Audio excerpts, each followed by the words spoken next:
Operation सिंदूर के बाद alert पर है यूपी पुलिस। ऑपरेशन सिंदूर के बाद उत्तर प्रदेश की पुलिस अलर्ट मोड पर है। ये बड़ी खबर। ऑपरेशन सिंदूर के बाद लगातार संवेदनशील ठिकानों की सुरक्षा भी कड़ी कर दी गई है। सुरक्षा बलों के साथ कोऑर्डिनेट कर रही है उत्तर प्रदेश की पुलिस। आज आपको बता दें एक बड़ा मॉक ड्रिल भी होना था और इसी के तहत ये एक बड़ी जानकारी आ रही है। संवेदनशील ठिकानों की सुरक्षा कड़ी कर दी गई है और लगातार हम इस खबर पर बने हुए अपडेट्स आपको दे रहे हैं। लेकिन राज सर, आपको भी चर्चा में मैं जोड़ रही हूँ। अब वो तस्वीर आपको याद होगी जब प्रधानमंत्री आए थे और उन्होंने कहा था कि जवाब ऐसा मिलेगा कि उनकी सोचना से परे होगा, वो सोच नहीं पाएंगे। और वाकई वो सोच नहीं सकते थे कि लाहौर से 30 किलोमीटर दूर उस इलाके में जहाँ ये ट्रेनिंग दे रहे हैं वो हम ध्वस्त कर देंगे। सोच से परे कर दिया हमने। बिल्कुल सोच से परे किया। आप देखिए कि एकदम मिडनाइट में और पाकिस्तान के जितने भी सर्विलेंस थे, जो भी उनकी बिल्डअप था, उसको ऑफ गार्ड पकड़ा इंडियंस ने और अपने जो टारगेट पोजीशन थी, जो एरियाज थे, उस पर हिट किया है और वो कुछ नहीं कर पाया उसको रोकने के लिए। सबसे मजे की बात यह है सर कि ये सोच रहे थे कि आज भारत में मॉक ड्रिल होने वाली है, हमने एक्चुअल ड्रिल कर दी है। बिल्कुल, और ड्रिल वो उनके लिए हो गई है। अब उनको मॉक ड्रिल करनी है कि अब क्या करा जाए इसमें। जो उनके साथ अभी जो बीत रहा है, दे आर कन्फ्यूज, वहाँ पर कन्फ्यूजन का माहौल होगा। अभी उनको समझ नहीं आ रहा होगा कि अब क्या रिस्पॉन्ड करें।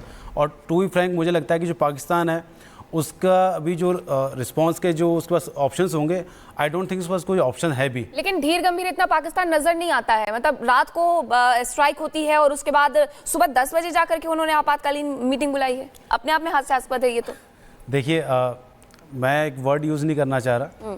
बेसिकली वो होता है ना कि जो क्या बोलते हैं उसको, जो बेशरम आदमी होता है, उसके पास चाहे आप कितना कुछ भी कर लीजिए, उसके पास कुछ नहीं होता करने को। वो अपना, जैसे बोलते हैं कुत्ते की पूंछ जो टेढ़ी होती है उसको कभी सीधी नहीं हो सकती। तो पाकिस्तान का वही हाल है। उसको पता है कि उसकी कोई हैसियत नहीं है कि अभी उसको रिटेलिएट। इसीलिए तो छुपकर आम लोगों पर हमला कर रहे हैं सर। इसीलिए तो आम लोगों को टारगेट कर रहे हैं। पुंछ में 25 लोग घायल हुए हैं सीजफायर के उल्लंघन में। पिछले कई दिनों से लगातार सीजफायर का उल्लंघन हो रहा है। ये डर का आलम है पाकिस्तान में। लेकिन अब आपको बताती हूँ कि भारतीय सेना ने कैसे घुसकर किन किन जगहों पर, कितने किलोमीटर की दूरी पर ये हमला किया है और आतंकी ठिकानों को नष्ट किया है। ऑपरेशन सिंदूर में आतंक चूर चूर हुआ है। बहावलपुर सबसे बड़ा हमला हुआ, जहां जैश ए मोहम्मद का हेडक्वार्टर था और यहां पर हमला किया गया है। भारतीय सेना की ओर से मिसाइल अटैक किया गया है और ड्रोन से भी हमला किया है। टारगेट 2 सीमा से 30 किलोमीटर दूर मुरीद के, जहां की सुबह की तस्वीर भी सामने आई है। मुरीद के में भी बड़ा नुकसान हुआ है। 40 से ज्यादा आतंकी मारे गए हैं। टारगेट 2 मुरीद के बता रही हूं आपको। और इसके अलावा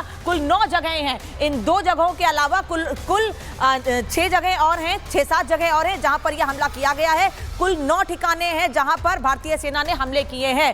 26/11 के आतंकी का ठिकाना इसी मुरीद के में है, जहां पर भारतीय सेना ने टारगेट किया, हमला किया। टारगेट 3 क्या है? एलओसी से 35 किलोमीटर दूर गुलपुर का इलाका। एलओसी से मात्र 35 किलोमीटर की दूरी पर यह इलाका है जहां पर यह अटैक किया गया है। पुंछ आतंकी हमले में भी यही का इस्तेमाल किया गया था। टारगेट 4 है पीओके से तंगधार में 30 किलोमीटर के अंतर पर सवाई इलाका। ये वो सवाई इलाका है जहां पर भी भारतीय सेना ने अटैक किया है और बैक टू बैक कई हमले किए गए हैं, जिसमें 100 से ज्यादा आतंकी मारे गए हैं। इसके अलावा टारगेट 4 जिसकी बात मैं कर रही हूं, लश्कर तैयबा का आतंकी कैंप भी इसी जगह पर है। सफाई में लश्कर तैयबा का आतंकी कैंप है।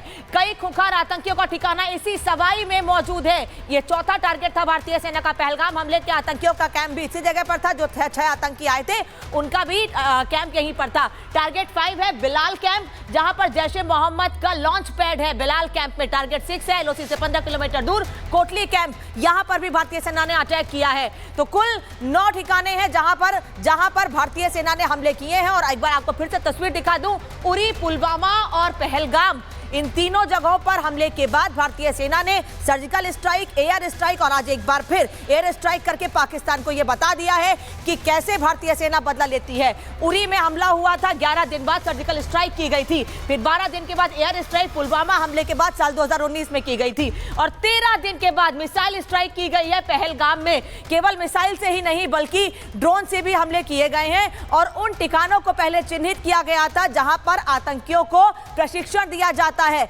आतंकी बनाए जाते हैं, उसके बाद वहां पर हमला किया गया। और इस बीच बड़ी खबर मिल रही है, आपको बताया कि 22 अप्रैल को कायर आतंकियों ने जब पहलगाम हमला किया था, उस समय जो हमले को अंजाम दिया था, इसके बाद पीएम मोदी ने उन आतंकियों को मिट्टी में मिलाने की बात कही थी और महज 15 दिन में आतंकियों को मिट्टी में वाकई मिला दिया है। सुनवा रहे हैं आपको एक बार। मैं बहुत स्पष्ट शब्दों में कहना चाहता हूं, जिन्होंने ये हमला किया है उन आतंकियों को और इस हमले की साजिश रचने वालों को उनकी कल्पना से भी बड़ी सजा मिलेगी। मैं बहुत स्पष्ट शब्दों में कहना चाहता हूं, जिन्होंने ये हमला किया है उन आतंकियों को और इस हमले की साजिश रचने वालों को उनकी कल्पना से भी बड़ी सजा मिलेगी। तो सुना आपने, प्रधानमंत्री नरेंद्र मोदी ने जो बात कही थी वो हो गया है और उस तरह का बदला हमने ले लिया है। कर्नल शैलेंद्र लगातार हमारे साथ स्टूडियो में। कर्नल शैलेंद्र, जो प्रतिशोध की आग हमारे मन में धधक रही थी, हमने उसको अंजाम तक पहुंचाया। हम इनके नेताओं की तरह नहीं है कि कहें कि एटमी ताकत है, ये है वो है। हम करते हैं जो हमें करना होता है, शांति से, स्ट्रैटेजी के साथ। पाकिस्तान की आर्मी, पाकिस्तान की आईएसआई, पाकिस्तान की सरकार, पाकिस्तान की आवाम का सपना हमने पूरा कर दिया। हमने अपनी स्ट्राइक करनी थी, अपने तरीके से कर दी। ये बैठे थे, वेट कर रहे थे, क्योंकि ये तो इन्होंने कहा हम पूरी तैयारी पर हैं, हम तो अपना न्यूक्लियर बॉम्ब भी हर चौराहे पर लग के बैठे हुए हैं। ऐसा इन्हीं लोगों का कहना था।